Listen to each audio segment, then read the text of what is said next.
ডিসেম্বরের মধ্যেই নির্বাচনের একটা সুস্পষ্ট রোডম্যাপ আমরা চাই। 10টা ট্রাইব্যুনাল গঠন করেন এবং জনগণের যে আকাঙ্ক্ষা আপনারা দ্রুত সময়ের মধ্যে গণহত্যার বিচারটা আপনারা শেষ করেন। জাতীয় ঐক্যমত্য কমিশনের কাছে যেহেতু ইতিমধ্যেই বিভিন্ন রাজনৈতিক দলগুলো তাদের লিখিত সংস্কার প্রস্তাবনাগুলো জমা দিয়েছে, আলোচনাও হয়েছে এবং আগামী 2-1 মাসের মধ্যেই তারা চাইলে যেই বিষয়গুলোতে ঐক্যমত্য তৈরি হচ্ছে সেগুলোর আলোকে একটা জুলাই চার্টার করে ডিসেম্বরের মধ্যে নির্বাচন তারা করতে পারে।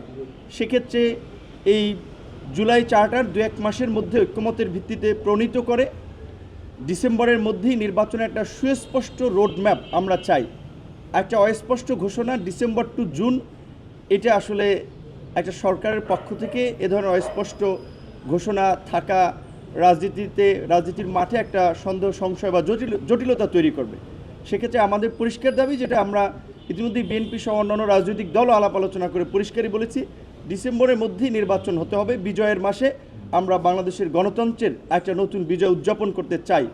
একই সাথে আওয়ামী লীগের যে রাজনৈতিক তৎপরতা আমরা দেখতে পাচ্ছি যে জুলাই অগস্টের পরে গত কয়েক মাস এটা না থাকলেও এই যে পুলিশ সহ বিভিন্ন বাহিনীর উচ্চপদস্থ পদে রদবদল করা হচ্ছে, যেখানে রাষ্ট্রের একটা স্থিতিশীলতা আসবে, বরং আমরা দেখি সেখানে আওয়ামী লীগের রাজনৈতিক কর্মকাণ্ড কিন্তু বাড়ছে, তাদের নানান ধরনের তৎপরতা চলছে।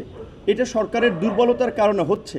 সেক্ষেত্রে ফ্যাসিবাদের বিচার করা কিংবা আওয়ামী লীগকে নিষিদ্ধ করার প্রশ্নে সরকারের পক্ষ থেকে শক্তিশালী ভূমিকা আমরা দেখতে পাচ্ছি না। হাসিনার যে ফ্যাসিবাদ তন্ত্র এখনো পর্যন্ত সচিবালয়ে, পুলিশে এবং রাষ্ট্রের বিভিন্ন সেক্টরে এবং দপ্তরে রয়েছে, যে কারণে আমরা মনে করি আমাদের যে আন্দোলন ছিল সেই আন্দোলন এখনো পর্যন্ত শেষ হয়নি।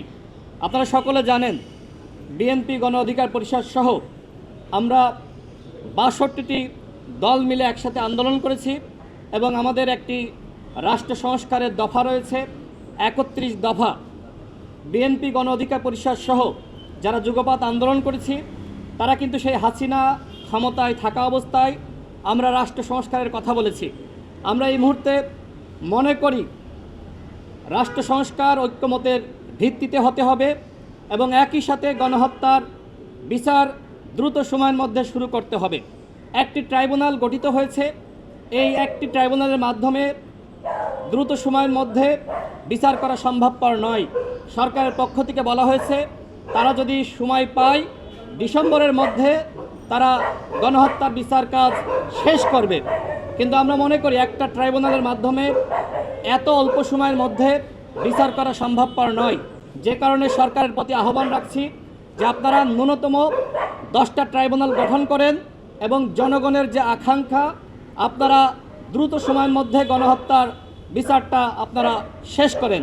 আমরা আমাদের দলের পক্ষ থেকে আগেই জানিয়েছি, প্রথমত গণহত্যার বিচার হতে হবে এবং গণহত্যাকারী দল হিসেবে আওয়ামী লীগকে শাস্তির আওতায় আনতে হবে।